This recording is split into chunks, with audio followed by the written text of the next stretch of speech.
Pues buenas noches, yo soy Leonardo Jiménez Loza, soy licenciado en comunicación, tengo una licenciatura en estadística y demografía, tengo una maestría en investigación educativa, otra en estadística aplicada y cursé el doctorado en sociología de las universidades en la UAM Azcapotzalco. ¿Y trabajas el tema de las comunidades epistémicas? Sí, trabajo lo que es, trabajo varios temas, pero principalmente uno que tiene que ver con la construcción de redes de investigación y obviamente dentro del gran tema de las redes, las comunidades científicas, los grupos de investigación, pues está esta parte de las comunidades epistémicas. Ok. Si te preguntara qué es una comunidad epistémica, ¿qué nos podrías decir? Una comunidad epistémica sería una comunidad integrada por actores que se vinculan con intereses específicos, formaciones específicas, para intervenir sobre todo en ciertos campos de acción. Esta idea de que intervengan en campos de acción implica que su presencia pueda impactar el diseño e implementación incluso de políticas públicas, ¿no? A veces pensamos que se queda nada más como en la parte de grupos o comunidades, actores que se vinculan por cuestiones de conocimiento, por cuestiones de, ¿cómo decirlo?, de pertenecer a un paradigma específico de producción de conocimiento o a una estructura específica de producción de conocimiento. Pero en el caso de las comunidades epistémicas no queda nada más ahí, sino que un poco la intencionalidad que hay detrás es también que haya una incidencia, sobre todo en acciones, ¿no? Que bueno, en el caso de nuestro sistema sería a través de acciones que se ven reflejadas en políticas públicas, ¿no? O en políticas en general, pero ejercer como ese proceso o ese mecanismo de presión para ejercer cambios, ¿no? Ok. ¿Y cómo es la situación de estas comunidades en México? Pues mira, si nos centramos en la parte de las comunidades epistémicas, yo creo que es dependiendo de los campos, ¿no? Sí. Sobre todo ahora que se ha empezado a trabajar más con una perspectiva interdisciplinaria y que se han empezado a organizar también transdisciplinarmente, ¿no? Y entonces ahora tienes a comunidades que aglutinan a sociólogos, a filósofos, a antropólogos, a matemáticos, a físicos, etcétera, ¿no?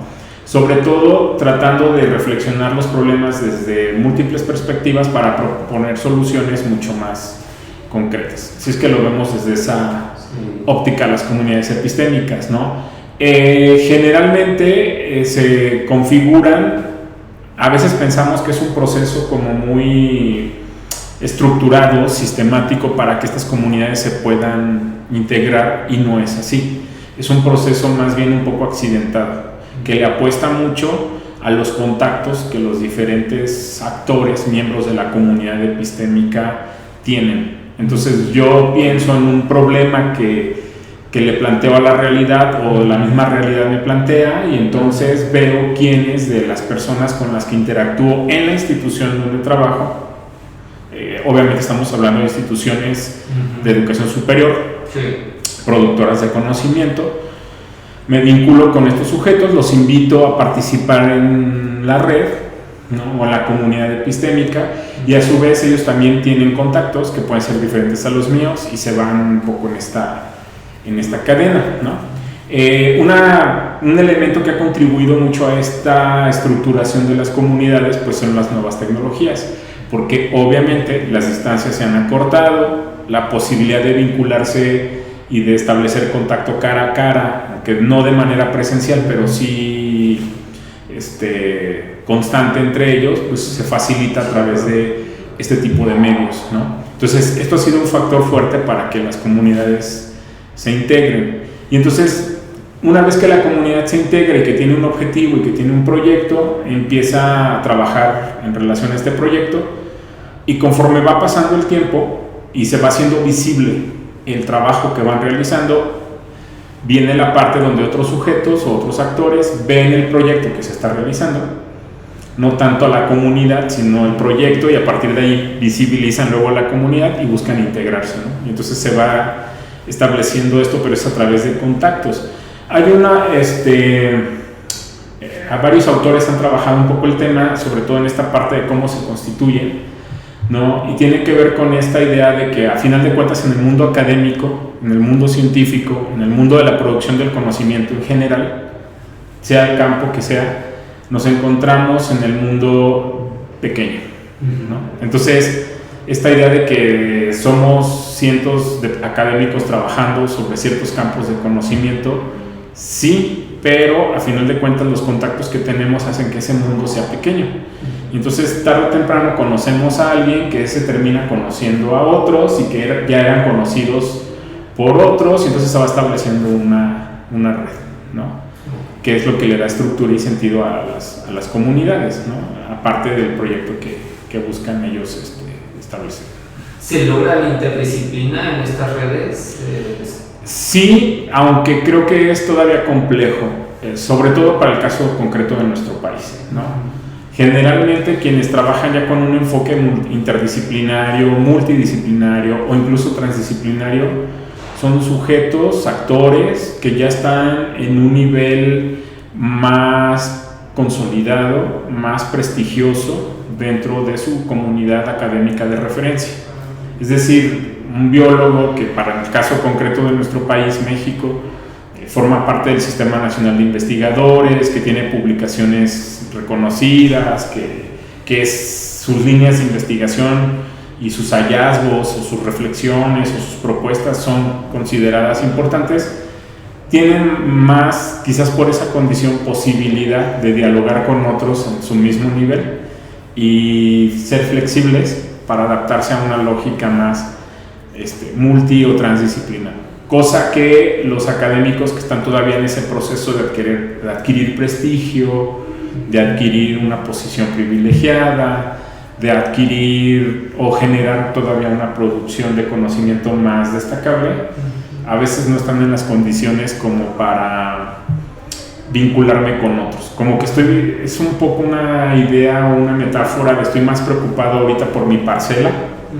¿no? Y hasta que esta no dé frutos, no me empezaré a preocupar por parcelas con otro tipo de productos sembrados, ¿no? Entonces, hay como esa visión un poco más localista en ese sentido, ¿no? Y entonces, en ese nivel sí cuesta un poco más el trabajo multi o transdisciplinario, ¿no?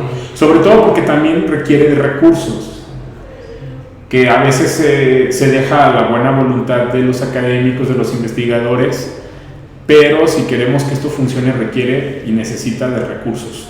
Situación que a veces quienes todavía están o estamos en proceso de consolidación y desarrollo dentro del ámbito académico no contamos necesariamente, y entonces eso hace que no tengamos las condiciones para poder vincularnos con los proyectos. Entonces se nos hace más fácil vincularnos con proyectos muy de nuestra disciplina porque son territorios como un poquito más seguros, ¿no? Ok. ¿Qué virtudes y qué defectos caracterizan en su generalidad, si es posible hacer esta generalización, a las comunidades que encontramos? Mira, yo creo que en cuanto a las virtudes, tienen muchísimas, ¿no?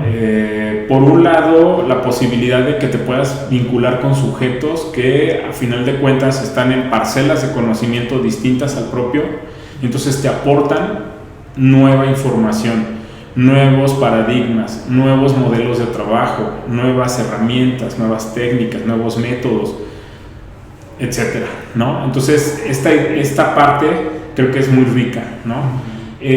Otra parte es que también el grado de estructuración y de informalidad que estas comunidades epistémicas tengan, pues ahora sí que queda sujeto a la voluntad de los miembros de la comunidad epistémica. Que esa es una virtud que tienen todo este tipo de formas de organización académica nuevas, ¿no? Tienen cierto grado de flexibilidad, entonces eso hace que se puedan adaptar de manera mucho más rápida a las circunstancias de los diferentes entornos en los que se encuentran. Tienen una visión que va más allá de la institución. O sea, realmente una comunidad epistémica tiene una visión un poco más cosmopolita en el ámbito científico, porque no está anclada a la institución, es un espacio que está fuera de la institución. Entonces esto permite que haya un espacio menos a veces anclado en lo local desde el punto de vista conocimiento e institución, ¿no? Y que se requiere para producir conocimiento, esta visión más cosmopolita en ese sentido, ¿no? La otra virtud que yo creo que tendrían las comunidades epistémicas, pues es que también tienen una flexibilidad de tiempo, de organización y demás para el trabajo. Entonces los mismos académicos van decidiendo cómo involucrarse, hasta dónde involucrarse. Claro, hay algunas más estructuradas que otras, ¿no? Y ponen reglas, pero a final de cuentas sí hay como esta virtud de incluso poder entrar y salir de la comunidad como mejor convengan los intereses, necesidades o situaciones específicas por las que atraviesa el académico, ¿no? La otra virtud que en un momento dado tienen es que les permite dar visibilidad o les da visibilidad a los académicos, sobre todo aquellas comunidades epistémicas que ya no nada más son vinculados estos actores de buena voluntad, sino que hay una vinculación formalizada, que tienen hasta un nombre y los puedes identificar como un grupo específico, y entonces ese grupo se hace visible, está ahí y puede acceder a recursos financieros, a recursos sociales, a recursos políticos, a recursos de diferente naturaleza para poder gestionar sus proyectos, cosa que de manera individual a lo mejor el académico en lo particular no tiene las condiciones para poder hacerlo, ¿no? Entonces esa parte creo que es muy rica también, porque es una manera de allegarse a participar en circuitos que de otra manera no se tendría acceso, y también a acceder a recursos que de otra manera no se podrían obtener, ¿no? De diferente tipo, sobre todo la visibilidad.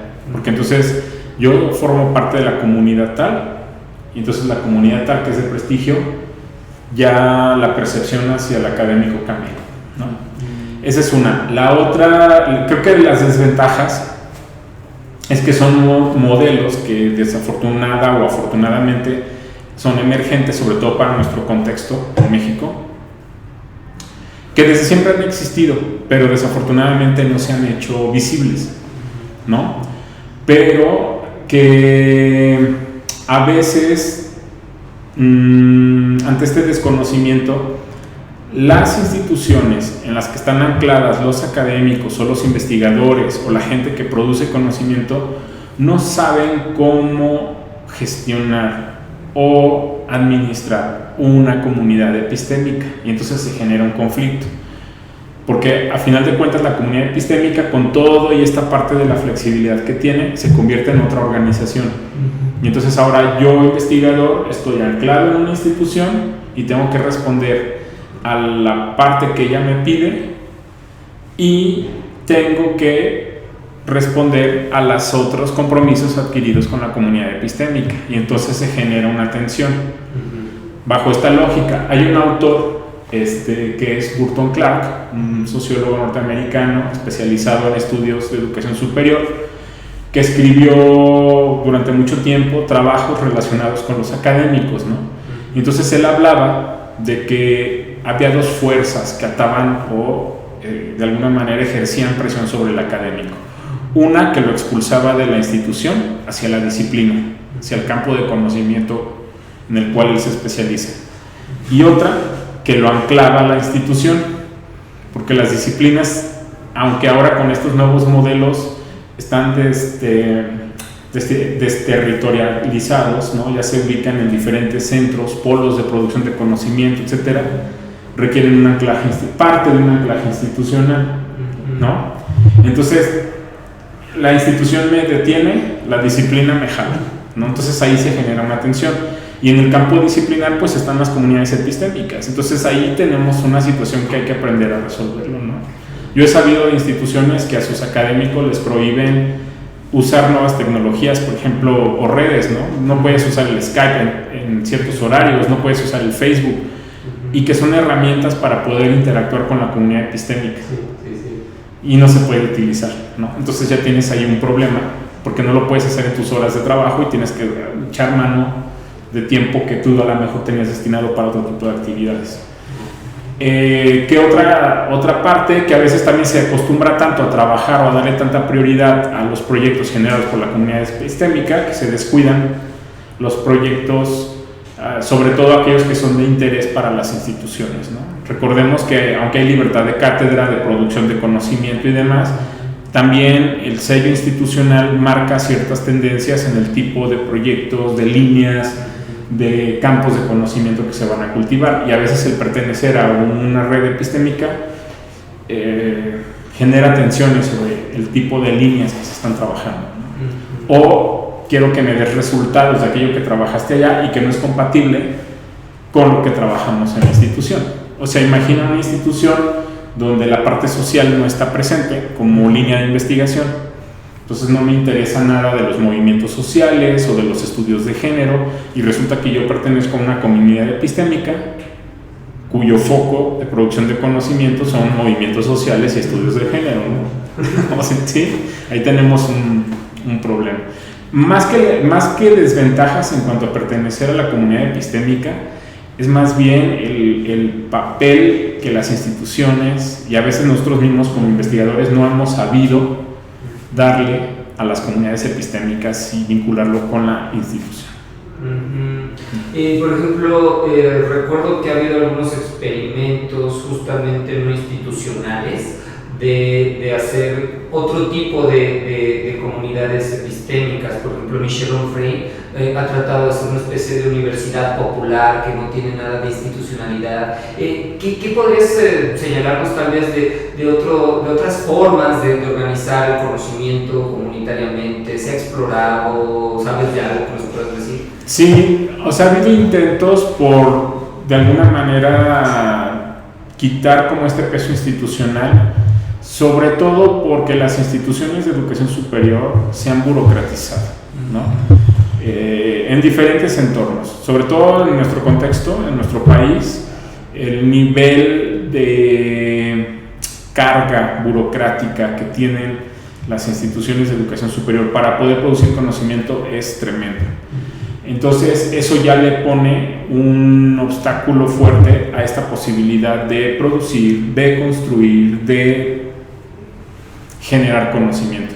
Entonces ha habido esfuerzos. El tema es que al quedar también no anclados en la institución, se presta a una especie de anarquía organizada, ¿no? Entonces hay toda una parte desestructurada, ¿no? Pero que a final de cuentas termina organizándose y tarde o temprano termina cayendo bajo la lógica de ciertas formas de burocracia que claro que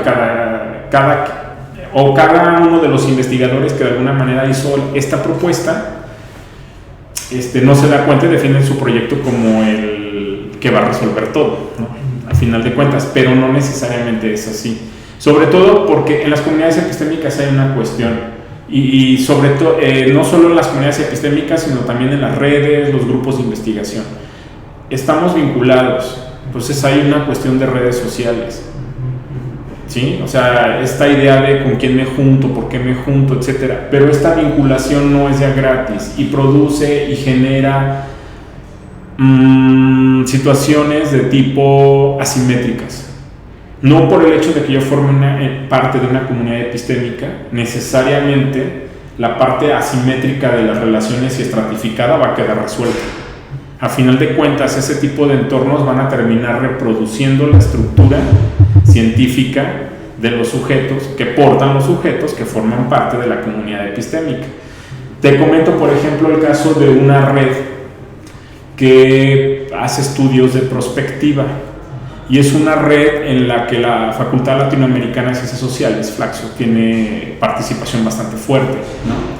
En un evento que ellos organizaron, gente de la red de Venezuela, del nodo que pertenece a Venezuela, narraba cómo cuando a ellos les tocó organizar el evento que recibiría a todos los integrantes de la red, ¿no? Porque también aunque la virtualidad nos ayuda, sí se ha visto que es necesario que al menos una vez al año haya un contacto cara a cara con los sujetos de manera presencial. O sea, sí se requiere un poco esa parte, ¿no? Entonces cada año organizaban el evento. El previo a Venezuela había sido en Dinamarca. La gente de Dinamarca tenía todas las condiciones para recibir a los participantes de la red, ¿no? O sea, desde cosas tan triviales como un café, cosa que los de Venezuela no tenían. No tenían ni el mobiliario para sentarlos o un pizarrón. Mientras en Dinamarca tenías cañones, tenías tecnología de punta, tenías edecanes, tenías N cantidad de cuestiones que aparentemente son superficiales, pero que te hablan de la situación de asimetría. Ahora imagínate la lógica de producción de conocimiento. Dame tus avances del proyecto para el cual tu institución, tu gobierno, la gente que tú quieras, te debió haber proveído de ellos para poderlos realizar, y sin embargo no está, ¿no? Entonces las asimetrías desde esa lógica perspectiva también son presentes en las redes sociales, y también están presentes las asimetrías desde la perspectiva de los sujetos. O sea, aunque todos los que están ahí más o menos tienen ciertas características, pues el que es SNI 2 o SNI 3, bajo la lógica de nuestro sistema de educación superior mexicano, va a estar presente, ¿no? Y va a tener mucho más peso que el que es SNI 1 o que no tiene el SNI y que forma parte de. Entonces también esta parte de los prestigios va jugando en los procesos de estratificación. Entonces, comunidades en un sentido horizontal y demás, no tanto. Sí están estratificadas, sí hay también temas ahí de equidad y cuestiones, terminan siendo un reflejo micro de lo que ocurre a nivel macro en las sociedades, ¿no? O sea, a final de cuentas.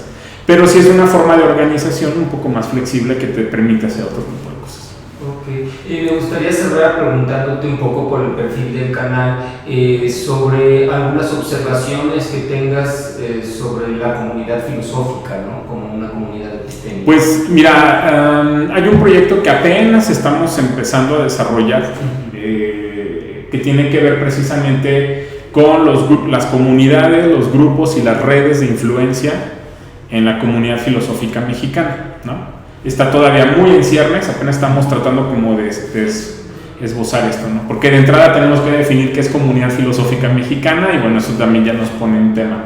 Digamos que es un tema oscuro. Sí, claro, y tenemos una situación aquí, que, por ejemplo, hablar de filosofía mexicana, un problema con el que nos hemos topado es que hay muchos filósofos mexicanos que están desdibujados y que están desaparecidos del mapa porque estamos bajo la hegemonía de algunas instituciones, ¿no?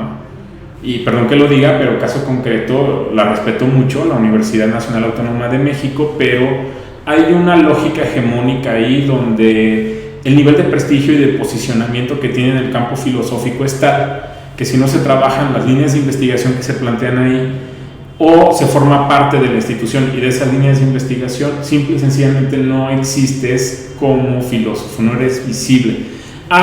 Está la UAM, está la Universidad Autónoma de la Ciudad de México, hay intentos, la Universidad de Guanajuato, que tiene una tradición filosófica también de larga data, pero realmente siempre están bajo el cobijo hegemónico de la UNAM, ¿no? Entonces, como esta parte de repente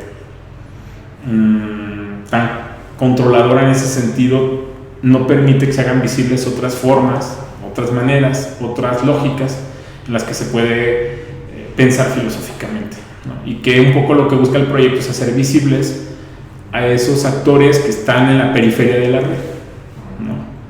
Pues muchísimas gracias. Pues gracias a ti.